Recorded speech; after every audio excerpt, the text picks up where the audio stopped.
Sabay-sabay po nating basahin ang aklat ng mga kawikaan, chapter 15, verses 1 to 33. Ang malumanay na sagot nakakapawi ng galit, ngunit sa tugong marahas pot ay hindi mawawaglit. Ang dila ng may unawa ay nagbubunga ng kaalaman, ngunit ang bibig ng mangmang ay bukal ng kahangalan. Ang paningin ni Yahweh ay nakatuon sa lahat ng lugar. Ang masama at mabuti ay pawang minamasdan. Ang magiliw na salita ay nagpapasigla sa buhay, ngunit ang matalas na pangungusap ay masakit sa kalooban. Di pansin ng mangmang ang turo ng kanyang ama, ngunit dinirinig ng may isip ang paalala sa kanya.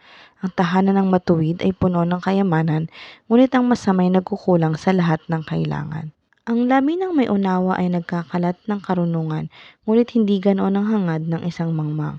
Kasuklam-suklam kay Yahweh ang handog ng masama, ngunit sa panalangin ng matuwid siya ay natutuwa. Sa gawaing masama si Yahweh ay namumuhi, ngunit kanyang minamahal ang sa katuwiran lumalagi. Ang gumagawa ng masama ay tatanggap ng parusa at tiyak na mamamatay ang ayaw ng paalala. Kung paanong ang daigdig ng mga patay ay hayag kay Yahweh, ang laman ng puso sa kanya ay di maikukubli. Ayaw mapagsasabihan ng mga palalo at sa matatalino'y hindi hihingi ng payo. Ang taong masayahin ay laging nakangiti, ngunit ang may lumbay ay wari bang nakangiwi.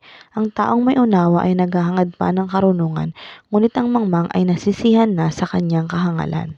Lahat ng araw ng mahirap ay puno ng pakikipagbaka, ngunit ang masayahin saganang piging ang kagaya.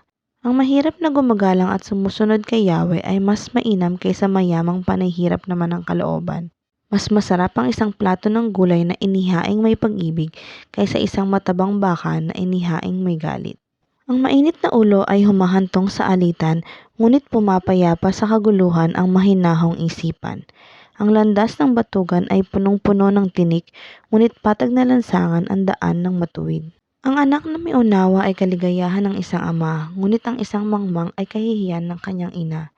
Ang mga walang isip ay natutuwa sa mga bagay na kahangalan, ngunit lumalakad ng matuwid ang taong may kaalaman. Ang isang balak na mabilis ay di papakinabangan, ngunit ang planong pinag-aralan ay magtatagumpay. Ang matalinong pananalita ay nagdudulot ng kasiyahan at ang salitang angkop sa pagkakataon may dulot na pakinabang.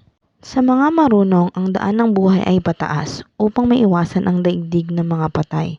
Wawasakin ni Yahweh ang bahay ng hambog, ngunit ang tahanan ng isang byuda ay iingatan ng Diyos. Kasuklam-suklam kay Yahweh ang iniisip ng masama, ngunit kasiyahan niya ang pangungusap ng may malinis na diwa.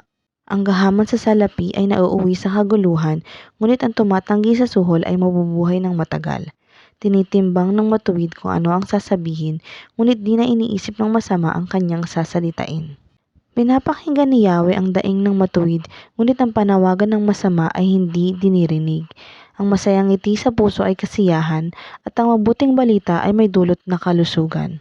Ang marunong makinig sa paalala ay mayroong unawa at mabuting pasya. Ipinapahamak ang sarili ng ayaw makinig sa pangaral, ngunit ang nagpapahalaga sa paalala ay nagdaragdag ng kaalaman. Ang paggalang at pagsunod kay Yahweh ay nagtuturo ng karunungan, at ang pagpapakumbaba ay nagbubunga ng karangalan.